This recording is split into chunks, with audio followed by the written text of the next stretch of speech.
I ranked every troop in Island War on a tier list and provided my thoughts about them, so let's dive into these shark-infested waters. But first, if you don't know what Island War is, I feel really bad for you, because it's a really fun strategy game by the developers of Art of War Legions, and it has really cool unique troops, which are completely different from Art of War. I actually reviewed Island War about 5 or 6 months ago when it was called World War IV, but the game has changed a lot, and I suggest that you go check it out wherever you install apps because it's actually a really cool game. Before we go any further, please subscribe to the channel if you haven't already, and like this video if you want to see more like it.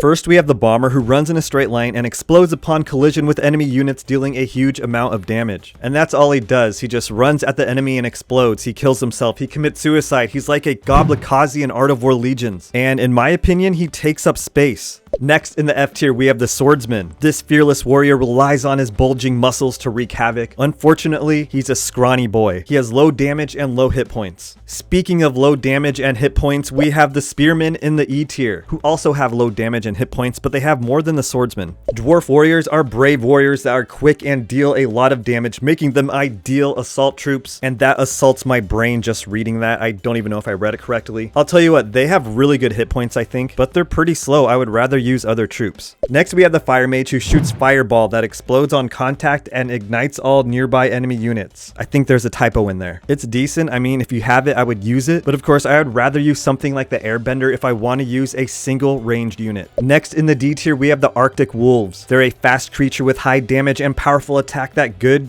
against group of low health troops. Again, I think there is also a typo in this description. I think Arctic wolves are great when you're first starting out. You can use them to distract. You can use them to decimate enemies. You can attack the hulking hurler with them. But later on in the game, when everyone has like frost archers and such, they're kind of meh. Next in the D tier, we have the heal wizard. His strong faith can heal friendly troops. And listen, I know he's an epic troop and he's in the D tier, but I would rather use nuns. They have more range and they stay out of damage. In the C tier, we're starting off with archers. Archers are high damage ranged units that should be protected by other stronger units. What makes archers kind of special is their hit speed. These are DPS ranged units that can get you a lot of attack damage fast. Next, we have the snowman who launches snowballs at a target area, dealing damage to enemies and slowing them down. The snowman has a skill called ice detonation that everyone seems to like. The snowman summons a detonation to target area, dealing damage to enemies and slowing them down. So this is not a bad skill, and I hear that you can actually get a boost if you use the snowman during certain weather conditions.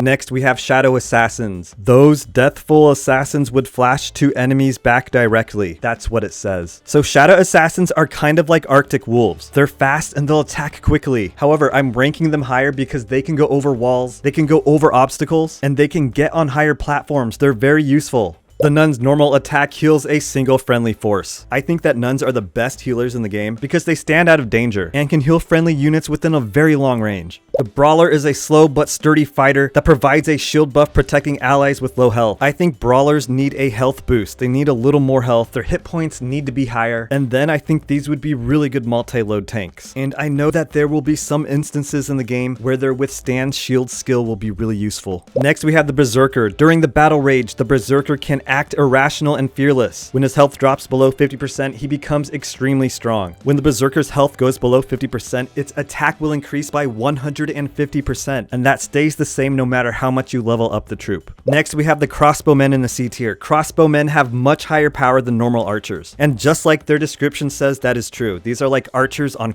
and steroids, I guess.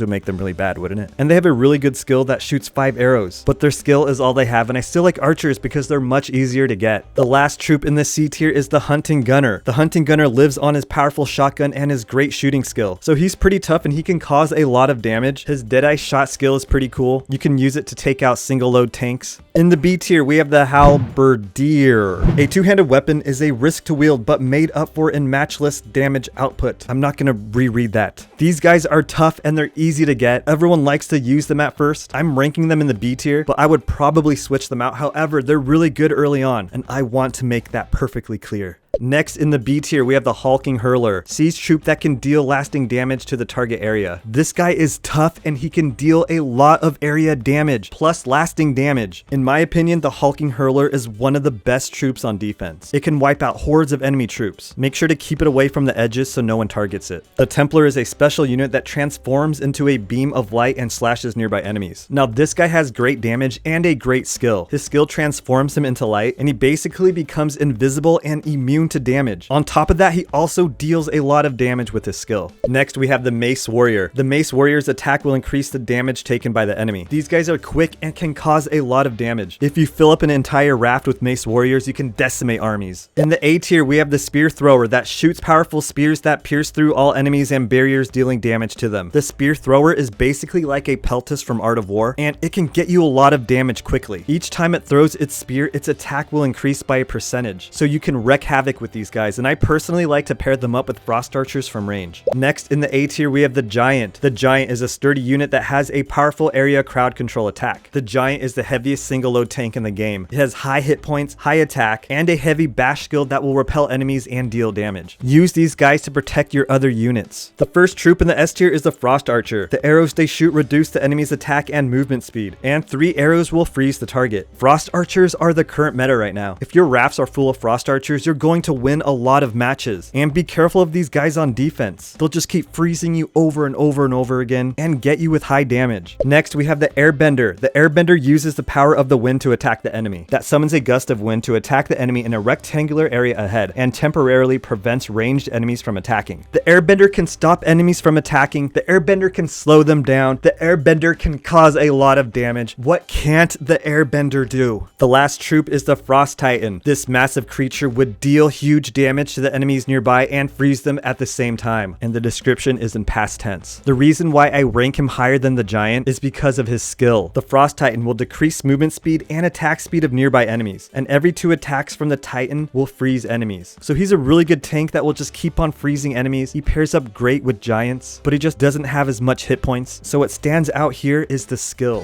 One thing to keep in mind as we conclude this video is that the developer often changes the balance in how troops and other aspects of their games perform. For example, they may buff or nerf a troop or add something new to the game like heroes or troop factions. So this list may become obsolete in as little as the next update. And in order to stay up to date with the meta, I suggest that you subscribe to this channel because I'll do whatever it takes to give you the best and most current information about Island War. God damn it. Thanks for watching. Smash like and subscribe. I'll see you guys later.